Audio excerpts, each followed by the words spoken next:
अनंत कोटि जीव के अंदर कौन श्रेष्ठ है, वो पॉइंट महाप्रभु ने रूप गोस्वामी को उसके शुरुआत किया। महाप्रभु कि संसार में जितना जीव है, चेतन सत्ता है, उसको दो हिस्सा में बांटा गया शास्त्र में, एक स्थावर एक जंगम। स्थावर होता है वृक्ष लता जो हिल नहीं, जो पैर से चल नहीं सकता, अब दूसरा स्थान, एक स्थान से दूसरा स्थान में आवागमन नहीं कर सकता, उसको स्थावर बोलते हैं। और वो मकान भी स्थावर है, इसलिए स्थावर संपत्ति कहा जाता है। बैंक में बैलेंस हो और मकान हो, जमी जायदाद हो, उसको स्थावर संपत्ति बोला जाता है। जंगम किसको बोलते हैं? जिसके अंदर चेतनता है, मूव कर सकता है। वृक्ष के अंदर भी चेतनता है, लेकिन वो मूव नहीं कर सकता, इसलिए वो स्थावर के अंदर।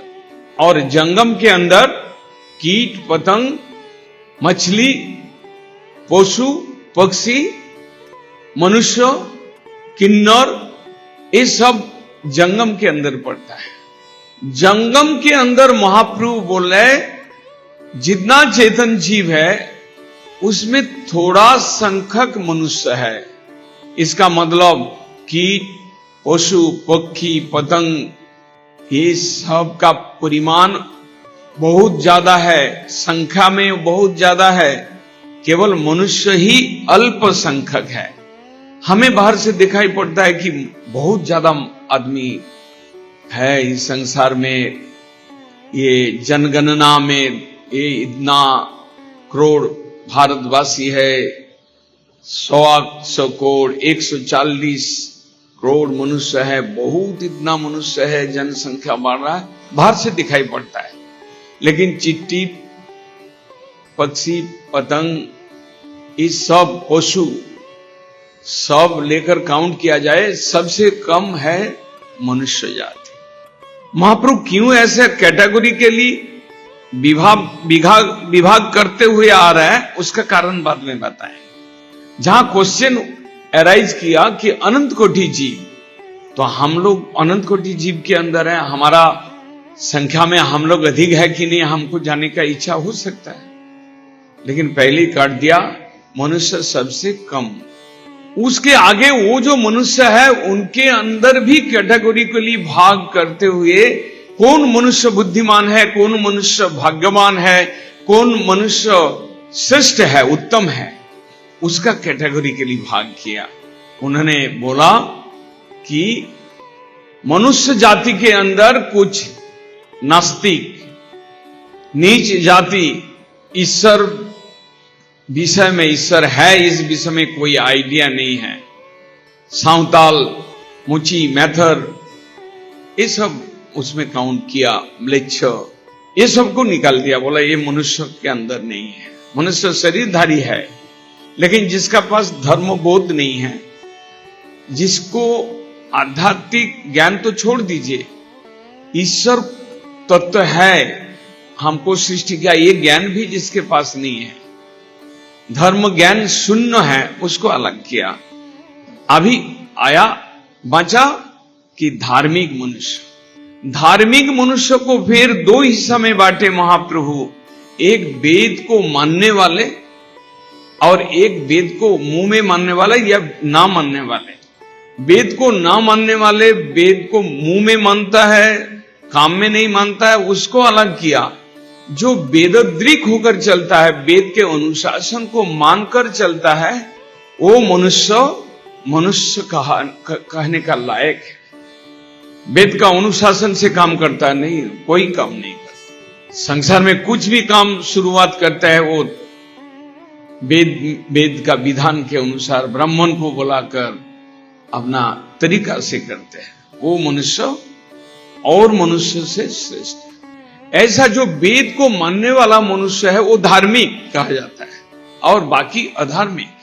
ऐसा धार्मिक मनुष्य के अंदर भी कैटेगरी के लिए विभाग किया। इसमें ज्यादा से ज्यादा कर्मनिष्ठ है, भोगनिष्ठ है, प्रवृत्ति मार्ग में पड़ा है। तार मध्य अधिक कर्मनिष्ठ, कोटि कर्मनिष्ठ मध्य एक ज्ञानी श्रेष्ठ। इस संसार में सब लोग दौड़ रहे हैं, धार्मिक भी दौड़ रहे हैं, अधार्मिक भी दौड़ रहे हैं। किस लिए दौड़ रहा है?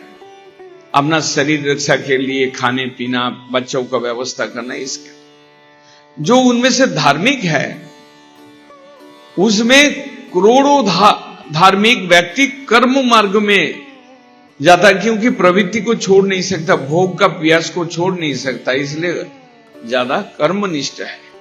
लेकिन कोटि कर्मनिष्ठ के अंदर एक ज्ञानी श्रेष्ठ निकलता है, जो जानता है कि ये संसार के सब वस्तु नाशशील है, इससे प्यार करना बेकूफी है। हम प्यार किससे करते हैं? आत्मा से नहीं, हम शरीर से प्यार करते हैं।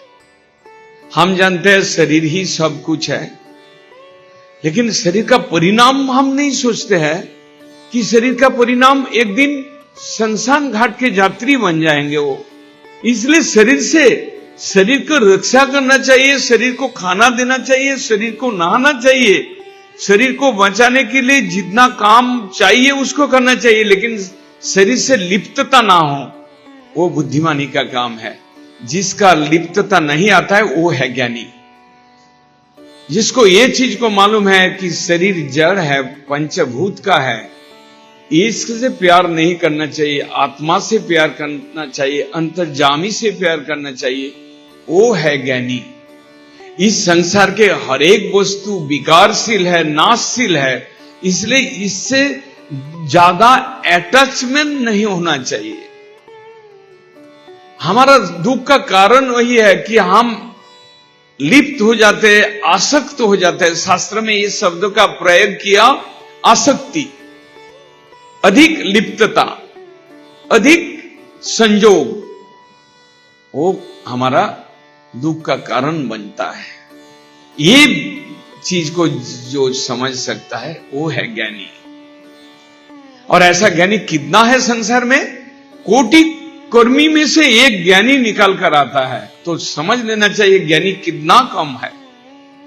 और यदि ऐसा ज्ञानी, करोड़ों ज्ञानी में से एक आदमी मुक्त हो सकता है, ज्ञान है लेकिन मुक्ति पाना भी कठिन है, उसके लिए केवल ज्ञान होने से नहीं चलेगा, ज्ञान को प्रैक्टिस करना पड़ेगा। प्रैक्टिकल करते करते आपने को इस संसार के ऊर्ध्व में ले जाता है, वो है मुक्त। ऐसा कोटि मुक्त के अंदर एक कृष्ण भक्त निकाल आता है, जो कि कृष्ण भगवान का भक्ति में लीन होता है। चैतन्य महाप्रभु यहां तक आके वही श्रेष्ठ है जो कृष्ण भक्त है, वही श्रेष्ठ है जो अमानी मानद है, वही श्रेष्ठ है इस संसार से ना तो विराग है ना अटैचमेंट है।